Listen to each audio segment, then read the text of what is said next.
Assalamualaikum warahmatullahi wabarakatuh. Perkenalkan, nama saya Abdi Zulkir Maulia.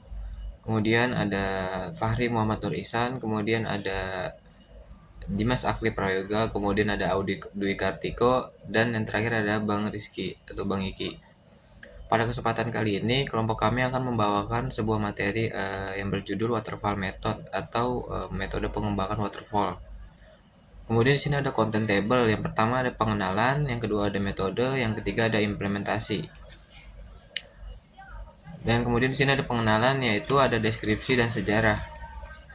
Untuk deskripsinya sendiri, waterfall method merupakan salah satu proses untuk kepentingan pengembangan perangkat lunak yang didefinisikan seperti air terjun yang berurutan dari atas hingga ke bawah dengan melewati beberapa fase seperti perencanaan, pemodelan, implementasi, dan pengujian menurut Tristanto 2018.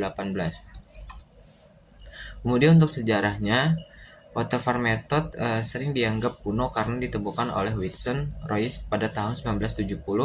Model ini paling banyak digunakan dalam software engineering sebab dalam penggunaannya hanya dengan melakukan pendekatan secara sistematis dan berurutan.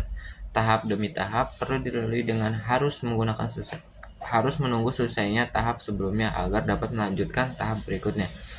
Jadi yang bisa saya dapat simpulkan dari Tristanto dan Aceng 2020, yaitu waterfall method itu dapat dilaksanakan jika tahapannya itu berjalan secara sistematis. Untuk misalnya tahapan pertama sudah selesai, boleh pindah ke tahapan kedua. Tahapan kedua sudah selesai, boleh pindah ke tahapan ketiga. Jadi seperti itu.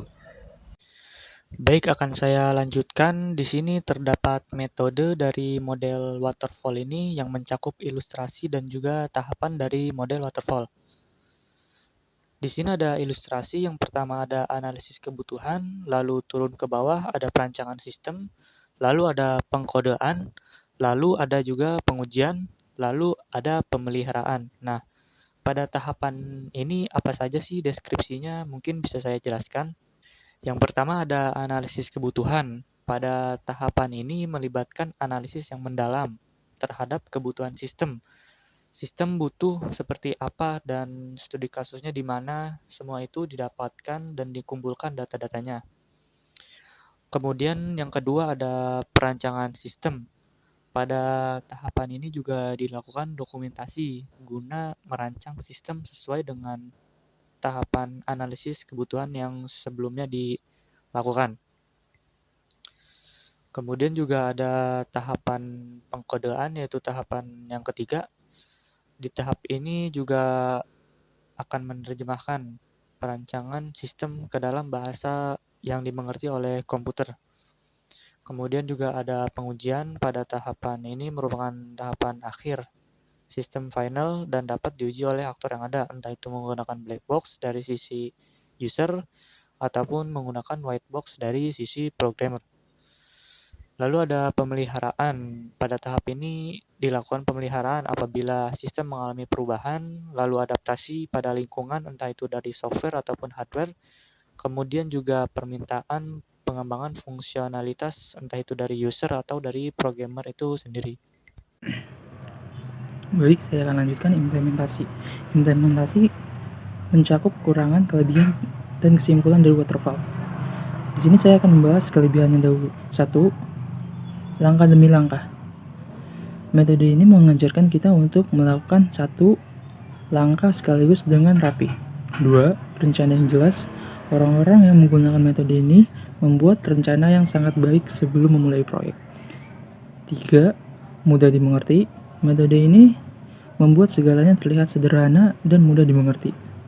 4. Tidak gampang terganggu. Karena setiap langkah sudah direncanakan, orang tidak mudah terganggu atau bingung. 5. Hasil yang bagus. Dengan metode ini, biasanya hasilnya bagus karena setiap langkah diambil dengan hati-hati. Assalamualaikum warahmatullahi wabarakatuh. Di sini saya Dimas Akli Prayoga ingin melanjutkan presentasi yang sebelumnya telah dijelaskan oleh teman-teman saya. Berikut adalah kekurangan dari metode waterfall. Yang pertama, tidak fleksibel. Metode waterfall membuat kita harus mengikuti langkah-langkah tertentu tanpa bisa berubah. Yang kedua, membutuhkan waktu yang lama. Terkadang metode ini memakan waktu yang cukup lama karena kita harus menyelesaikan setiap langkah sebelum melanjutkan ke langkah berikutnya. Dan yang ketiga, tidak cocok untuk situasi darurat. Ketika ada masalah atau situasi yang mendesak, metode ini mungkin tidak bisa membantu karena butuh waktu untuk merencanakan segalanya dengan baik. Dan yang keempat, sulit berubah. Jika ada ide baru atau perubahan yang perlu dilakukan, metode waterfall bisa sulit untuk beradaptasi. Dan sekian dari penjelasan saya, dan berikutnya akan dilanjut oleh rekan saya. Terima kasih. Baik, saya Elvira Putri Caisaria, nomor induk mahasiswa 2204 075 0003. Dalam hal ini saya akan menjelaskan terkait penerapan waterfall method. Jadi penerapannya terdiri dari 5, yaitu analisis kebutuhan, perancangan sistem, pengkodean, pengujian, dan pemeliharaan. Dalam analisis kebutuhan itu terdiri dari 3, yaitu sistem berjalan, sistem usulan, dan permasalahan sistem.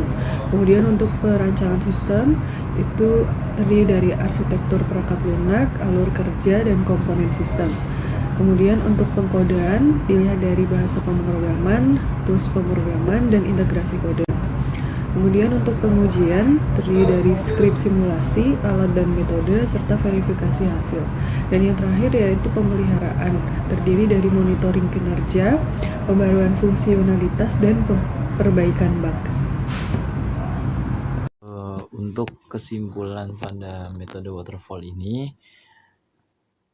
adalah pendekatan yang terstruktur dan terperinci untuk mengelola proyek atau membuat sesuatu. Dalam metode ini, setiap langkah harus diselesaikan secara berurutan sebelum melanjutkan ke langkah berikutnya.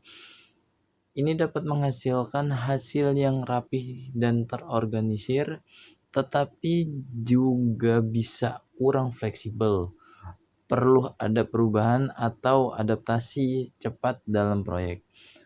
Oleh karena itu, pemilihan metode ini tergantung pada jenis proyek dan kebutuhan yang spesifik. Terima kasih.